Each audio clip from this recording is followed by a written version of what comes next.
सभी शिक्षक साथियों को नमस्कार। स्वागत है आप लोगों का आपके अपने चैनल टारगेट एजुकेशन में।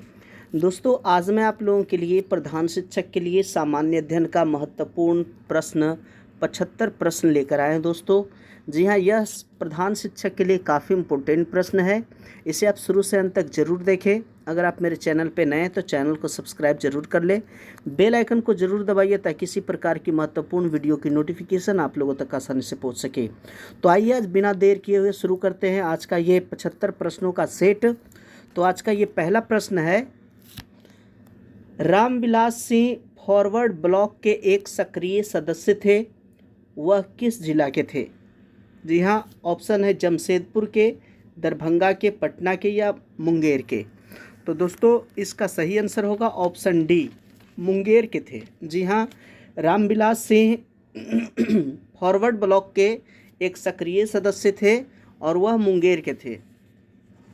जैसे कि आप सभी जानते हैं कि गांधी जी और सुभाष चंद्र बोस के बीच मतभेद हो गया था 1939 ईस्वी में। जी हाँ, दोनों के बीच मतभेद होने के कारण 1939 में सुभाष चंद्र बोस जो थे वह कांग्रेस के अध्यक्ष के पद से इस्तीफा दे दिए थे और उन्होंने फॉरवर्ड ब्लॉक की स्थापना किए 1939 ईस्वी में ही। और रामविलास सिंह जो थे वह मुंगेर के, उनके फॉरवर्ड ब्लॉक के एक सक्रिय सदस्य थे। नेक्स्ट है सेकंड नंबर का, बक्सर के युद्ध में अंग्रेजों ने किसको परास्त किया था? जी हाँ, बक्सर का युद्ध जो 1764 ईस्वी में हुआ था। जी हाँ, 1764 ईस्वी में हुआ था बक्सर का युद्ध।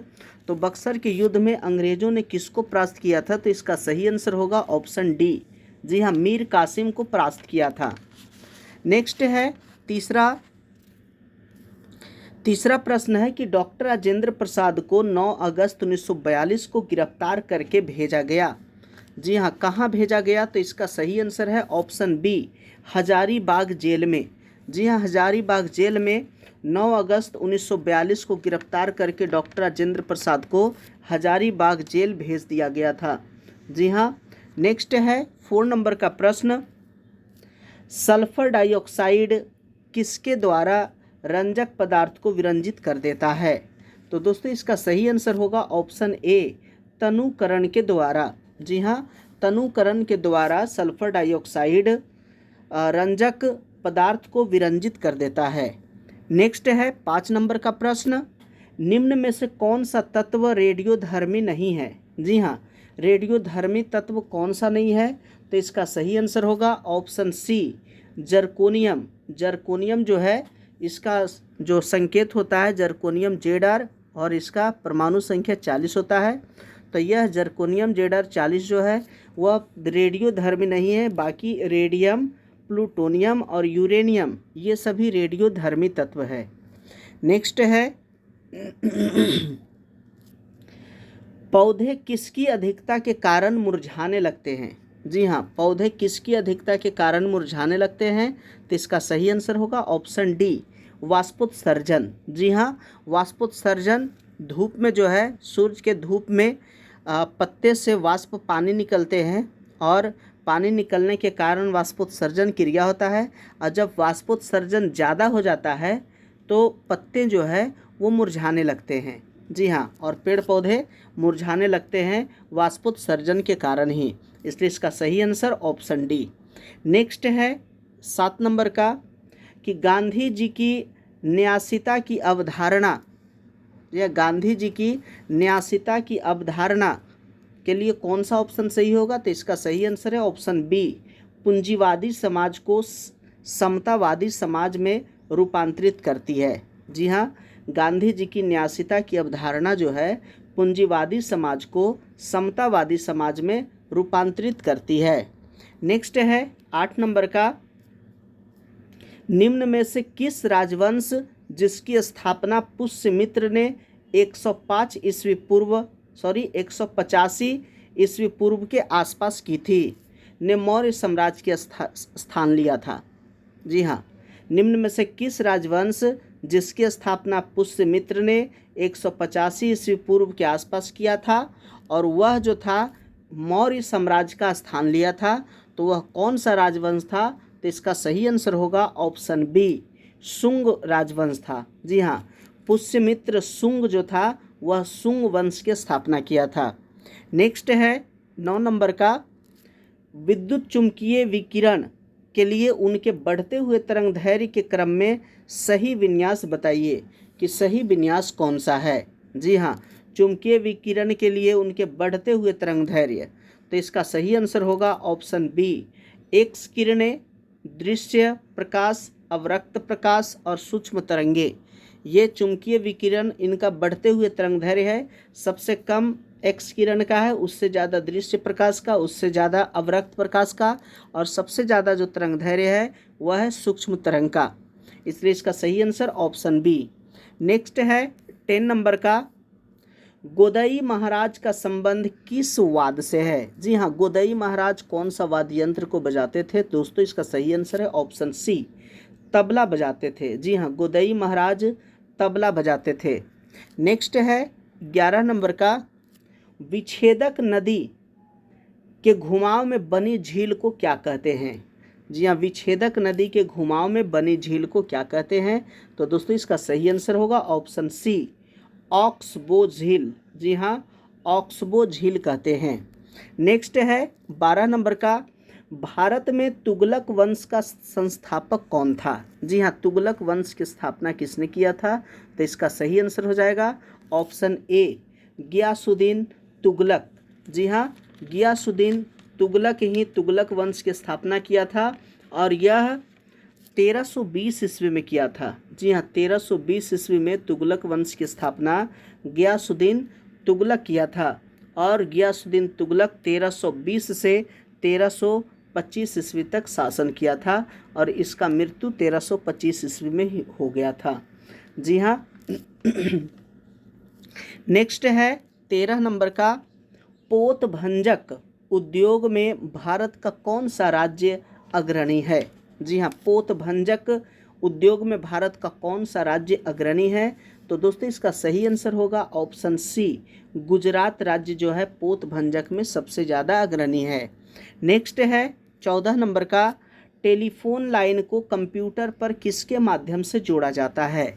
टेलीफोन लाइन को, जी हाँ, टेलीफोन लाइन को कंप्यूटर पर जोड़ा जाता है, तो किसके माध्यम से जोड़ा जाता है, तो इसका सही आंसर होगा ऑप्शन बी, मोडेम के माध्यम से। जी हाँ, मोडेम एक उपकरण है, उसी के माध्यम से टेलीफोन लाइन को कंप्यूटर पर जोड़ा जाता है। नेक्स्ट है 15 नंबर का, न्यूक्लियर रिएक्टरों में विमंदकों का प्रयोग किस लिए किया जाता है। न्यूक्लियर रिएक्टरों में विमंदकों का प्रयोग किस लिए किया जाता है, तो इसका सही आंसर होगा ऑप्शन सी, न्यूट्रॉन मंद करने के लिए।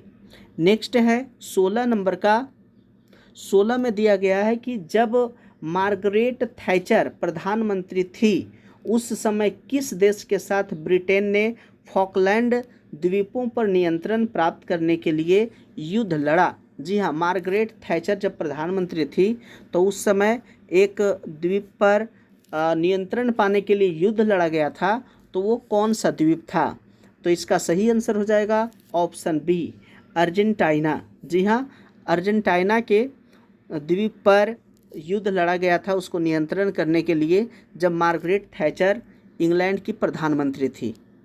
नेक्स्ट है 17 नंबर का, क्या घटित होने पर महज परिवर्तन होता है। जी हाँ, प्रश्न है कि क्या घटित होने पर महज परिवर्तन होता है, तो इसका सही आंसर है ऑप्शन बी, मुक्त ऊर्जा में कमी। जी हाँ, मुक्त ऊर्जा में जब कमी होती है तब परिवर्तन होता है। नेक्स्ट है 18 नंबर के, 18 नंबर में प्रश्न है कि पक्षियों के पंख क्या होते हैं। पक्षी का जो पंख होता है वह क्या होते हैं, तो इसका सही आंसर है ऑप्शन डी, रूपांतरित अग्र अंग। जी हाँ, जो भी पक्षी होती है तो पक्षी का जो अंग होता है, जो पंख होता है, तो वह पंख पक्षी का जो आगे का जो हिस्सा होता है वही आगे का हिस्सा पंख के रूप में परिवर्तित हो जाता है। इसलिए इसका सही आंसर है ऑप्शन डी, रूपांतरित अग्र अंग।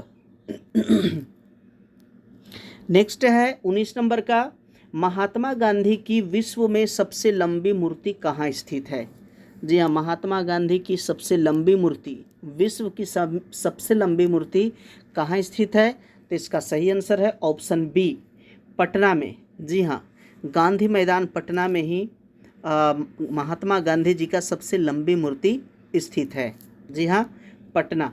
नेक्स्ट है 20 नंबर का, किस सुल्तान को खलीफा से सम्मान वस्त्र प्राप्त हुआ था? किस सुल्तान को खलीफा से सम्मान वस्त्र प्राप्त हुआ था? तो इसका सही आंसर है ऑप्शन बी, इल्तुतमिश को। जी हाँ, और इल्तुतमिश जो था इसकी बेटी थी रजिया सुल्तान। इल्तुतमिश की बेटी थी रजिया सुल्तान। जी हाँ, प्रश्न कभी कभी आता है कि रजिया सुल्तान के पिता का नाम क्या था? तो इसका सही आंसर होगा इल्तुतमिश। नेक्स्ट है 21 नंबर का, निम्न में से क्या प्रचालन प्रणाली नहीं है? जी हाँ, निम्न में से कौन सा जो है प्रचालन प्रणाली नहीं है? तो इसका सही आंसर होगा option D, multi user multitasking, ये प्रचालन प्रणाली नहीं है। नेक्स्ट है 22 नंबर का, हेप्टिन्स क्या है? जी हाँ, हेप्टिन्स क्या है? तो दोस्तों इसका सही आंसर होगा ऑप्शन सी, हेप्टिन्स प्रतिरक्षी है। जी हाँ, हेप्टिन्स क्या है? तो प्रतिरक्षी है। नेक्स्ट है 23 नंबर का, निम्नलिखित में से किस राज्य ने नीम वृक्ष को राज्य वृक्ष अंगीकार किया है? जी हाँ, कौन सा राज्य जो है नीम के वृक्ष को राज्य वृक्ष के रूप में अंगीकार किया है? तो इसका सही आंसर है ऑप्शन डी, आंध्र प्रदेश। जी हाँ दोस्तों, आंध्र प्रदेश जो है नीम वृक्ष को अपना राजकीय वृक्ष अंगीकार किया है। नेक्स्ट है 24 नंबर का, दूसरी गोलमेज कॉन्फ्रेंस में भारतीय राष्ट्रीय कांग्रेस का प्रतिनिधित्व किसने किया था? तो इसका सही आंसर होगा ऑप्शन सी, एम.के. गांधी ने। जी हाँ, दूसरा जो गोलमेज समझौता हुआ था, गोलमेज सम्मेलन हुआ था, तो उसका महात्मा गांधी ही उसका प्रतिनिधित्व किए थे। जी हाँ, यह प्रतिनिधित्व किए थे 7 सितंबर 1931 को। जी हाँ, 7 सितंबर 1931 को द्वितीय गोलमेज सम्मेलन जो हुआ था उसका प्रतिनिधित्व किए थे महात्मा गांधी। नेक्स्ट है 25 नंबर का, राष्ट्रीय हरित अधिकरण का अध्यक्ष कौन है? राष्ट्रीय हरित अधिकरण का अध्यक्ष कौन है? तो इसका सही आंसर होगा ऑप्शन बी, न्यायमूर्ति स्वतंत्र कुमार। जी हाँ, न्यायमूर्ति स्वतंत्र कुमार राष्ट्रीय हरित अधिकरण के अध्यक्ष हैं। नेक्स्ट है 26 नंबर का, फोटोन की कण बनने की प्रकृति निम्नलिखित में से किस पर टिकी होती है? जी हाँ, फोटोन की कण बनने की प्रकृति निम्नलिखित में से किस पर टिकी होती है? तो इसका सही आंसर है ऑप्शन सी, प्रकाश वैद्युत प्रभाव पर। नेक्स्ट है 27 नंबर का, पृथ्वी का गुरुत्वाकर्षीय खिंचाव न्यूनतम होता है तो कहाँ होता है? तो इसका सही आंसर ऑप्शन सी, थर्मोस्फीयर में। जी हाँ, थर्मोस्फीयर में पृथ्वी का गुरुत्वाकर्षण जो खिंचाव होता है वह सबसे कम होता है। नेक्स्ट है 28 नंबर का, बलुई पत्थर किस में रूपांतरित हो जाता है? जी हाँ, बलुई पत्थर किस में रूपांतरित होता है? तो इसका सही आंसर है ऑप्शन सी, क्वार्ट्ज में। जी हाँ, बलुई पत्थर क्वार्ट्ज में रूपांतरित हो जाता है, यानी कि क्वार्ट्ज में बदल जाता है। नेक्स्ट है 29 नंबर का प्रश्न, किस मुगल शहंशाह ने तंबाकू के प्रयोग का निषेध किया? जी हाँ, तंबाकू के प्रयोग को मना किया, वह कौन सा मुगल शहंशाह था? तो इसका सही आंसर हो जाएगा ऑप्शन सी, जहांगीर ने। जी हाँ, जहांगीर जो था वह तंबाकू के प्रयोग को मना किया था। नेक्स्ट है 30 नंबर का, गीत और नृत्य द्वारा अपनी जीविका उपार्जित करने वाली एक दक्षिण राजस्थानी जनजाति कौन सी है? जी हाँ, वह कौन सी जनजाति है राजस्थान की जो गीत और नृत्य के द्वारा अपनी जीविका को चलाती है, जीविका उपार्जित करती है? तो इसका सही आंसर हो जाएगा ऑप्शन डी, ग्रासिया। जी हाँ, ग्रासिया राजस्थानी जनजाति है जो गीत और नृत्य के द्वारा अपनी जीविका को चलाते हैं। नेक्स्ट है 31 नंबर का, निम्न में से क्या पूंजी का कार्य नहीं है? जी हाँ, कौन सा कार्य पूंजी का नहीं है? तो इसका सही आंसर होगा ऑप्शन सी, कीमत स्थिरीकरण। यह कीमत स्थिरीकरण यह पूंजी का कार्य नहीं है। तो पूंजी का कार्य क्या क्या है? तो मूल्य अंतरण, मूल्य संग्रह और मूल्य मापन, ये पूंजी का कार्य है, जबकि कीमत स्थिरीकरण पूंजी का कार्य नहीं है। नेक्स्ट है 32 नंबर का, कंपनशील रज्जु के व्यवहार का अध्ययन करने के लिए किस उपकरण का प्रयोग किया जाता है? जी हाँ, कंपनशील रज्जु के व्यवहार का अध्ययन करने के लिए किस उपकरण का प्रयोग किया जाता है? तो इसका सही आंसर है ऑप्शन डी, सोनोमीटर। जी हाँ, सोनोमीटर का प्रयोग किया जाता है। नेक्स्ट है 33 नंबर का, हाइड्रोजन की खोज किसके द्वारा की गई थी? जी हाँ, हाइड्रोजन एक गैस है जिसका संकेत H होता है, परमाणु संख्या इसका 1 होता है। तो हाइड्रोजन का जो खोजकर्ता थे वह थे कैवेंडिश। जी हाँ, H कैवेंडिश जो थे वही हाइड्रोजन के खोजकर्ता थे। नेक्स्ट है 34 नंबर का, पोलियो का नैमित्तिक जीव क्या है? जी हाँ, पोलियो का नैमित्तिक जीव जो है वह क्या है, यानी कि किस जीव के कारण पोलियो होता है? तो इसका सही आंसर है ऑप्शन बी। जी हाँ, विषाणु यानी कि वायरस के कारण ही पोलियो रोग होता है। नेक्स्ट है 35 नंबर का, पांडा किसके कुल का पशु होता है?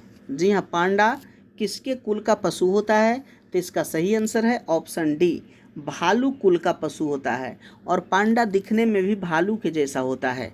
नेक्स्ट है 36 नंबर का, बंद अर्थव्यवस्था का क्या अर्थ है? जी हाँ, बंद अर्थव्यवस्था का क्या अर्थ है? तो इसका सही आंसर होगा ऑप्शन डी, ऐसा देश जिसमें कोई आयात एवं निर्यात न हो। जी हाँ, ना ही आयात होता है और ना ही निर्यात होता है, तो वैसे अर्थव्यवस्था को बंद अर्थव्यवस्था कहते हैं। जी हाँ, बंद अर्थव्यवस्था। नेक्स्ट है 37 नंबर का, स्वाभाविक रूप से घटित होने वाला सबसे भारी तत्व कौन सा है? जी हाँ, सबसे भारी तत्व कौन सा है? तो इसका सही आंसर होगा ऑप्शन ए, पारद। जी हाँ, पारद जो है वह सबसे भारी तत्व है। नेक्स्ट है 38 नंबर का, संतुलन स्तर स्थिति में क्या होता है? जी हाँ, संतुलन स्तर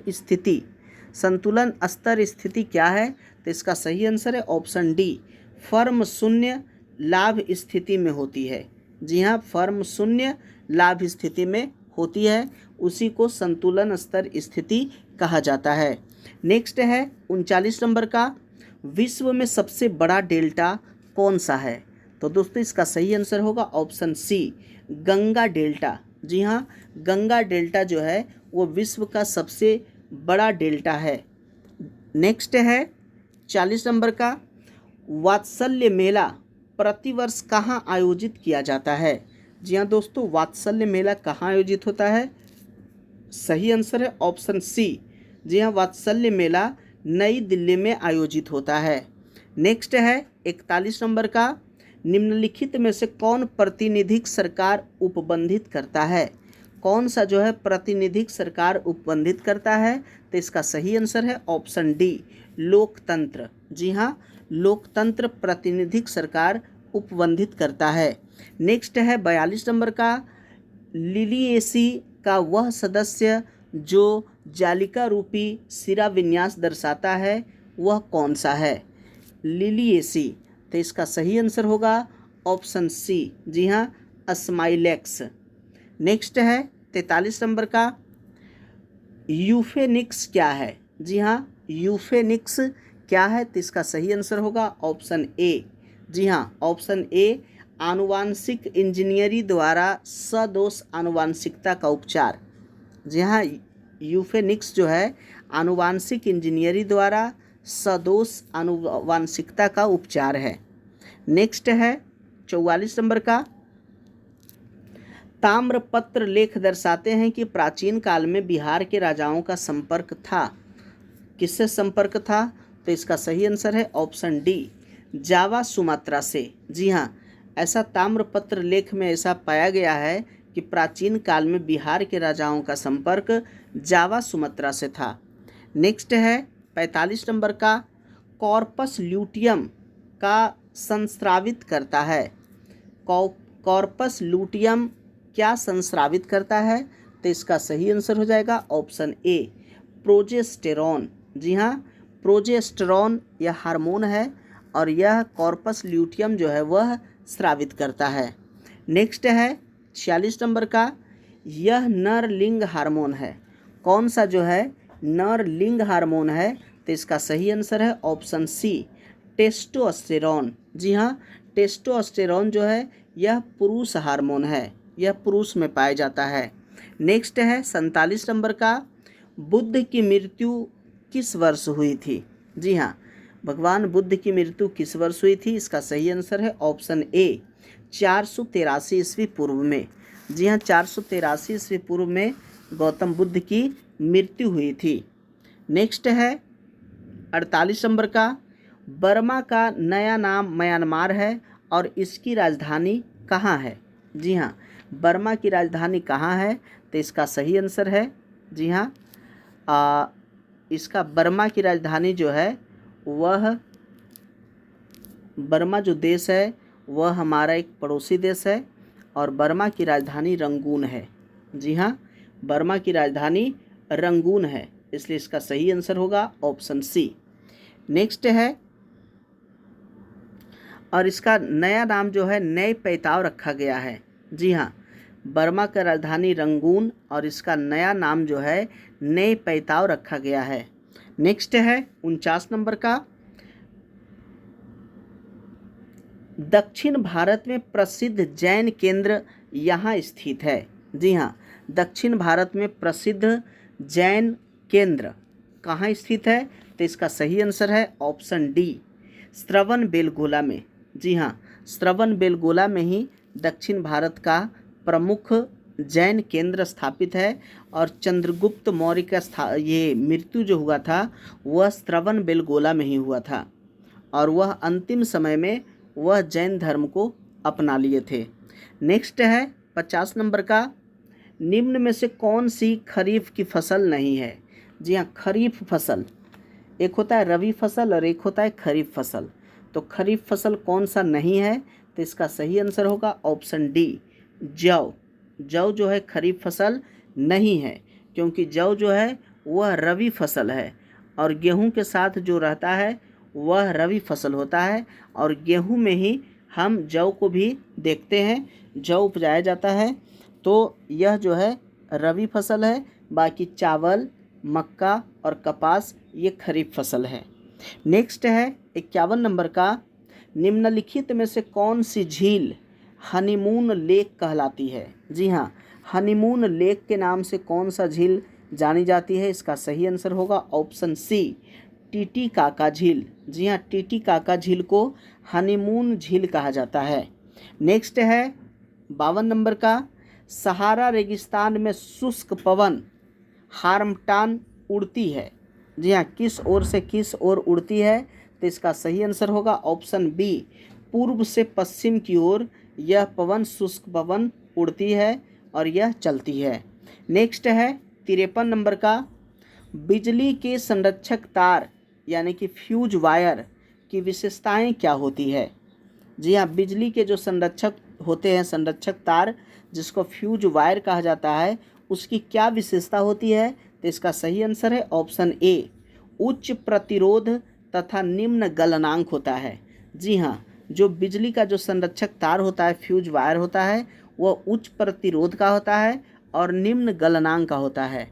नेक्स्ट है 54 नंबर का, केरल की नीरव घाटी में स्थित वन किस प्रकार के वन का एक उदाहरण है? तो इसका सही आंसर होगा ऑप्शन सी, उष्णकटिबंधीय वर्षा वन। नेक्स्ट है 55 नंबर का, चंद्रगुप्त मौर्य ने अपने अंतिम दिन यहाँ गुजारे। जी हाँ, इसके पहले प्रश्न में चर्चा किए थे कि चंद्रगुप्त मौर्य जो थे वह श्रवणबेलगोला में अपना अंतिम दिन गुजारे थे और वह जो है जैन का एक प्रसिद्ध तीर्थ स्थल बन गया। तो चंद्रगुप्त मौर्य जो अपना अंतिम दिन गुजारे थे वह गुजारे थे श्रवणबेलगोला में। नेक्स्ट है 56 नंबर का, खाली स्थान पर एवोगाड्रो का नियम लागू होता है। जी हाँ, यह खाली स्थान में क्या होगा? ठोस, द्रव, गैस या तीनों? तो दोस्तों इसका सही आंसर हो जाएगा ऑप्शन सी, गैस। गैस पर एवोगाड्रो का नियम लागू होता है। नेक्स्ट है 57 नंबर का, हरमन होलेरिथ। जी हाँ, हरमन होलेरिथ ने अपनी टेबुलेटिंग सिस्टम में पूर्णतः प्राप्त की और यह मशीन विकसित की। तो कौन सा मशीन विकसित की? इसका सही आंसर होगा ऑप्शन सी, जी हाँ, tabulation engine. Tabulation engine Herman Hollerith ने उसको बनाया, विकसित किया। नेक्स्ट है 58 नंबर का, कंप्यूटर एप्लीकेशंस को बनाने के लिए प्रयुक्त DBMS किसको कहते हैं? जी हाँ, DBMS किसको कहते हैं? तो इसका सही आंसर है option D, database management system. Database management system को ही DBMS कहा जाता है। नेक्स्ट है 59 नंबर का, एक परमाणु के अंदर एक इलेक्ट्रॉन की संपूर्ण ऊर्जा क्या होती है? तो इसका सही आंसर होगा ऑप्शन डी, शून्य से कम होती है। जी हाँ, एक परमाणु के अंदर एक इलेक्ट्रॉन की संपूर्ण ऊर्जा शून्य से कम होती है। नेक्स्ट है 60 नंबर का, प्रोटीन खाली स्थान है के विभिन्न रूपों के संयोजन द्वारा बनाए जाते हैं। प्रोटीन किसके संयोजन द्वारा बनाए जाते हैं? इसका सही आंसर है ऑप्शन डी, एमिनो अम्ल। जी हाँ, प्रोटीन जो होते हैं एमिनो अम्ल के विभिन्न रूपों के संयोजन द्वारा बनाए जाते हैं। नेक्स्ट है 61 नंबर का, सेकेंडों का लोलक वह लोलक है जिसकी समय अवधि कितना होता है? तो दोस्तों जो सेकेंड लोलक होता है उसका समय अवधि 2 सेकेंड का होता है। जी हाँ, उसका समय अवधि 2 सेकेंड का होता है। नेक्स्ट है 62 नंबर का, एक जग में ऊपर किनारे तक पानी 0 डिग्री सेंटीग्रेड पर भरा है, इसमें बर्फ़ का टुकड़ा तैरता है, जिस क्षण बर्फ़ पिघलती है तब क्या होगा? तो दोस्तों इसका सही आंसर, जी हाँ, इसका सही आंसर देखिए ऑप्शन डी इसका सही आंसर होगा, जल का स्तर अपरिवर्तित रहता है।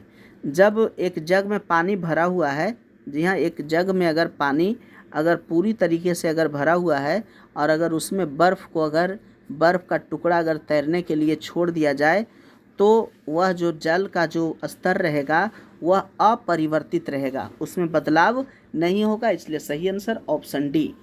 नेक्स्ट है 63 नंबर का, लौह धातु में जंग लगाने के लिए वायु में इन दोनों की आवश्यकता होती है। लौह धातु में जंग लगाने के लिए वायु में किसकी आवश्यकता होती है? तो इसका सही आंसर है ऑप्शन बी, ऑक्सीजन और नमी की आवश्यकता होती है, इसलिए सही आंसर ऑप्शन बी। नेक्स्ट है 64 नंबर का, भारत में आर्सेनिक समस्या मुख्य रूप से इसके कारण है। जी हाँ, भारत में आर्सेनिक समस्या मुख्य रूप से किसके कारण है? तो सही आंसर होगा ऑप्शन डी, प्रभावित क्षेत्रों में भौम जल का अतिशोषण के कारण। जी हाँ, प्रभावित क्षेत्रों में भौम जल यानी भूमि जल का अतिशोषण के कारण।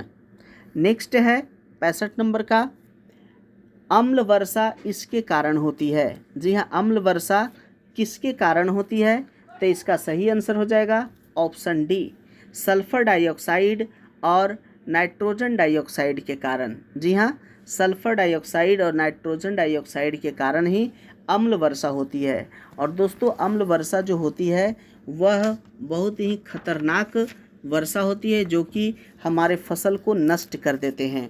नेक्स्ट है दोस्तों, तो इसमें 66 से लेकर के 75 तक के यानी कि ये जो 10 प्रश्न है वह मैथ और रीजनिंग का प्रश्न पूछा जाता है। ये प्रधान शिक्षक के लिए मैथ और रीजनिंग से भी प्रश्न रहता है। तो आइए देखते हैं मैथ का कौन सा और कैसा प्रश्न पूछा जाता है। तो 66 नंबर का प्रश्न है, 9 संतरों का विक्रय मूल्य 12 संतरों के क्रय मूल्य के बराबर है, तो लाभ प्रतिशत ज्ञात कीजिए। यानी कहा जा रहा है कि 12 संतरा को खरीदे और 9 संतरा को बेच दिए तो दोनों का मूल्य बराबर है। तो यहाँ 3 संतरा जो है वो बच गया, तो वो लाभ प्रतिशत कितना होगा?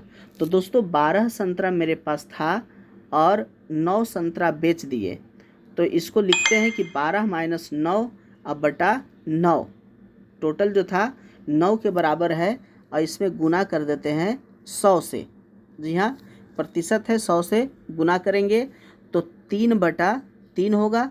3/9, 12 में से 9 जाएगा 3, अब बटा 9 और गुणे 100, तो 3 से 9 कट जाएगा 3 बार में, यानी 100/3।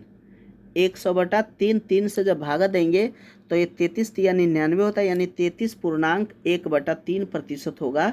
इसलिए इसका सही आंसर होगा ऑप्शन डी। जी हाँ, आशा करते हैं कि मैथ समझ में आया होगा।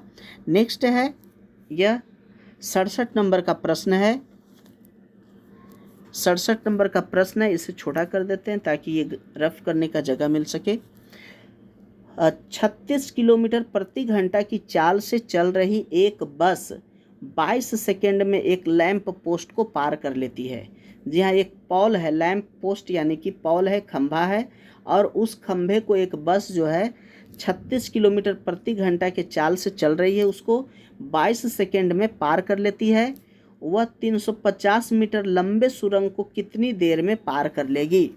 जी हाँ, 350 मीटर लंबा सुरंग है, उसको कितने देर में पार कर लेगी?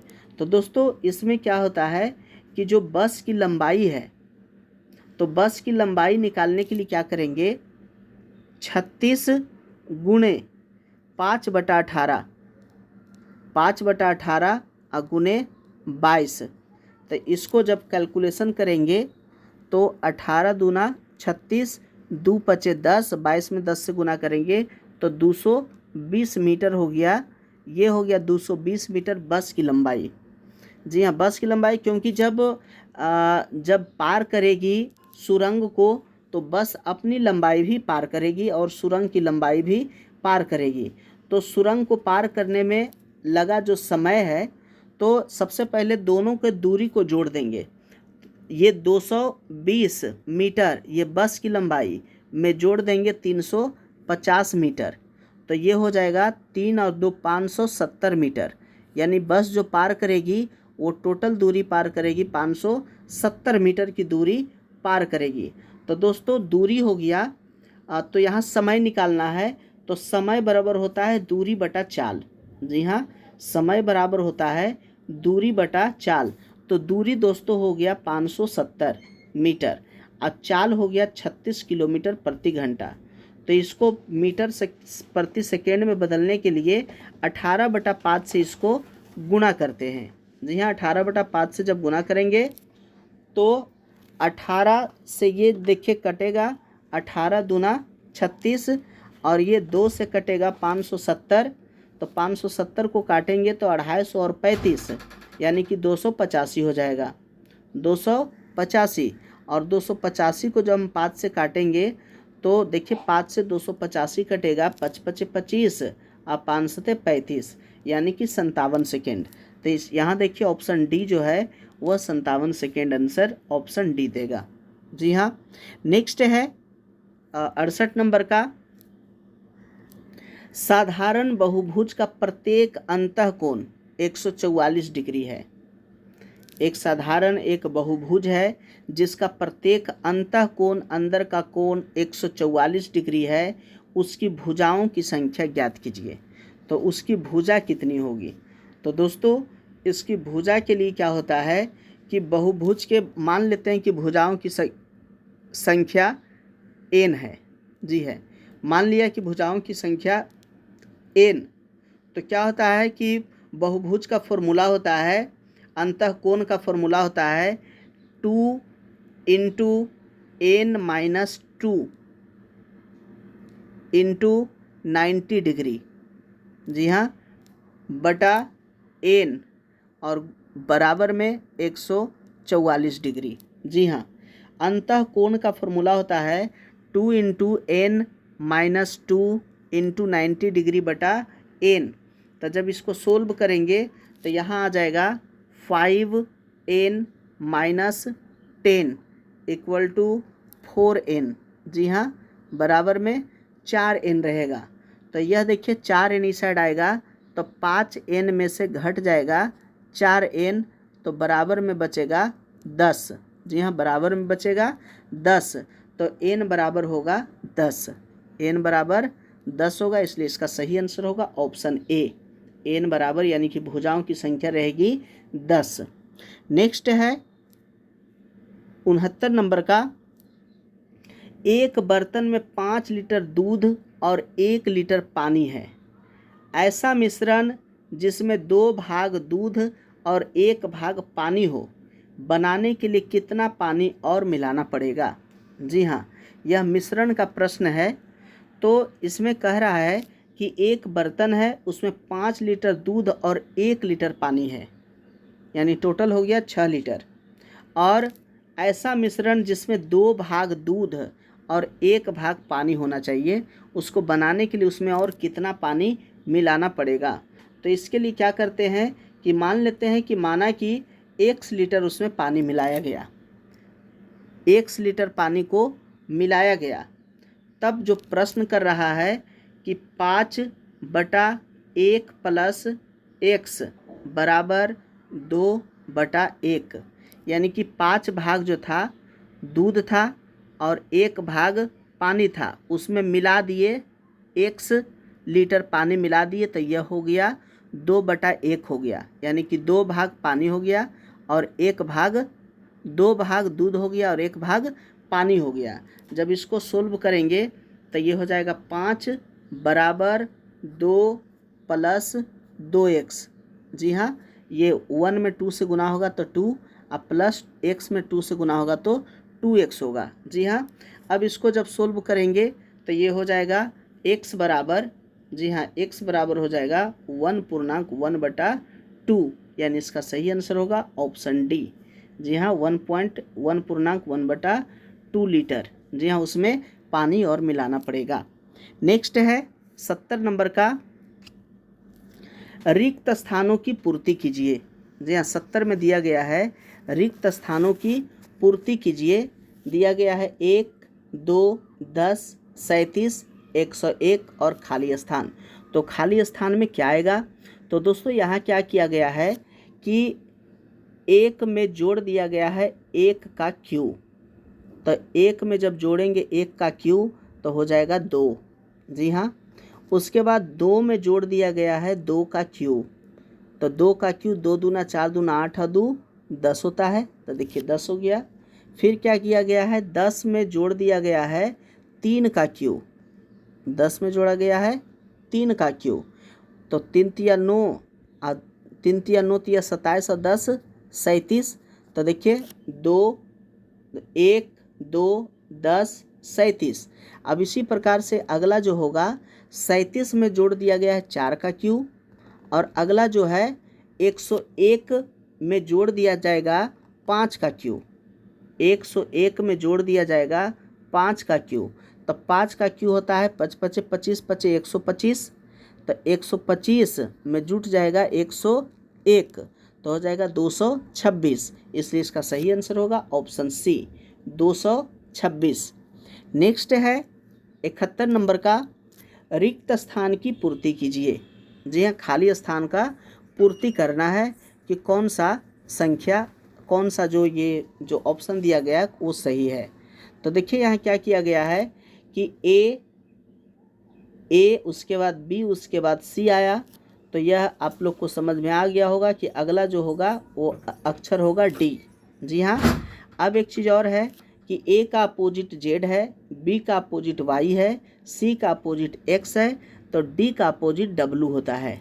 जी हाँ, डी का अपोजिट डब्लू होता है। अपोजिट कहने का मतलब हुआ कि फर्स्ट अगर शुरू से देखेंगे तो ए होगा 1 नंबर पर, अंतिम तरफ से देखेंगे तो अंतिम से होगा 1 नंबर पर जेड, तो ये एक दूसरे का अपोजिट कहलाता है। बी का अपोजिट वाई होता है, क्योंकि शुरू तरफ से देखेंगे तो 2 नंबर पर आता है बी, और अंतिम तरफ से देखेंगे तो 2 नंबर पर आता है वाई। इसी प्रकार से डी का जो अपोजिट होता है वो डब्लू होता है, इसलिए इसका सही आंसर होगा ऑप्शन बी। जी हाँ, ऑप्शन बी। नेक्स्ट है 72 नंबर का, 72 नंबर में प्रश्न दिया गया है कि ए बी पी क्यू और वाई और जेड 6 व्यक्ति है। जी हाँ, यहाँ 6 व्यक्ति दिया गया है। जेड क्यू का पिता है।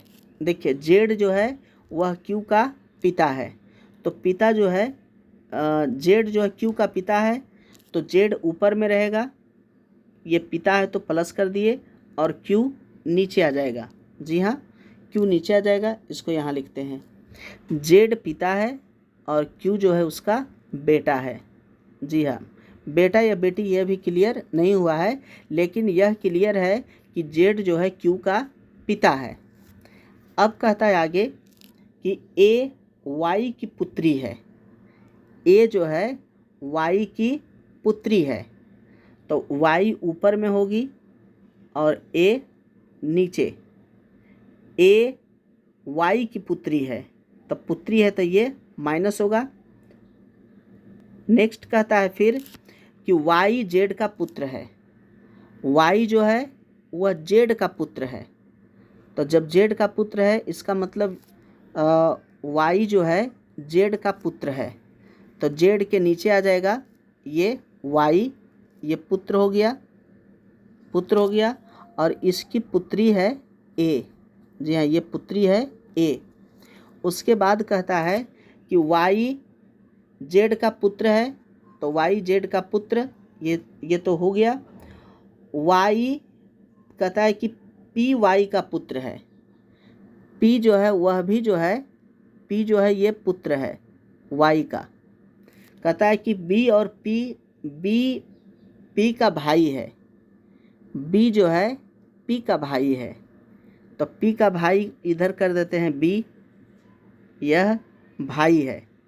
कहता है निम्न में से कौन सा सही है, तो इसका सही जो होगा, देखिए A B की बहन है, A B की बहन है। ये ऑप्शन B जो है सही होगा कि A जो है B की बहन है। देखिए A जो है ये माइनस में है और B जो है प्लस में है, और Y की बेटी है A और Y का बेटा है B, तो A और B क्या होगा, भाई बहन है। जी हाँ, A बहन है B की, इसलिए सही आंसर है ऑप्शन B। नेक्स्ट है 73 नंबर का। आयु में 8 वर्ष का अंतर होने पर दो भाइयों की आयु का योगफल 10 वर्ष बाद दुगना हो जाएगा। कहता है आयु में 8 वर्ष का अंतर होने पर, जब आयु में 8 वर्ष का अंतर होता है तब भाइयों का आयु का योगफल 10 वर्ष के बाद दुगना हो जाएगा। छोटे भाई और बड़े भाई की आयु का अनुपात क्या होगा।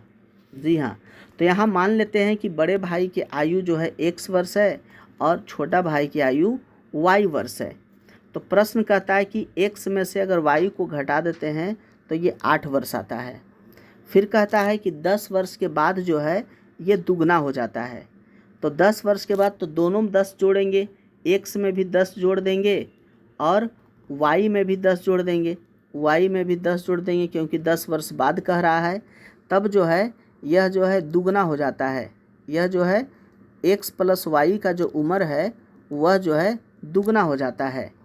तो जब इसको कैलकुलेशन को जब जोड़ेंगे, सोल्व करेंगे, तो x प्लस y बराबर 20 आ जाएगा।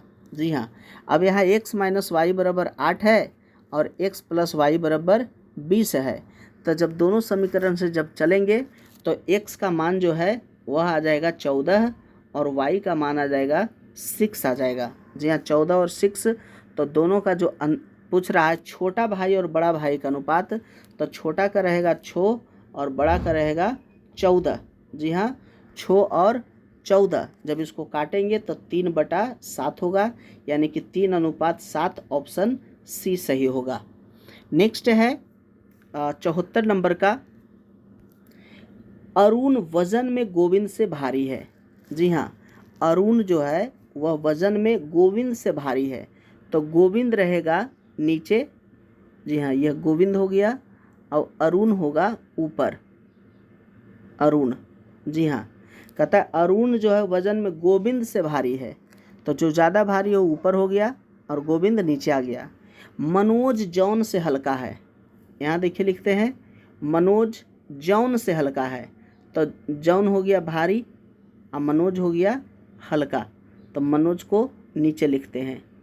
तो कहता है कि जौन, कहता है मनोज जौन से हल्का है। फिर कहता है कि प्रवीण जौन से भारी है।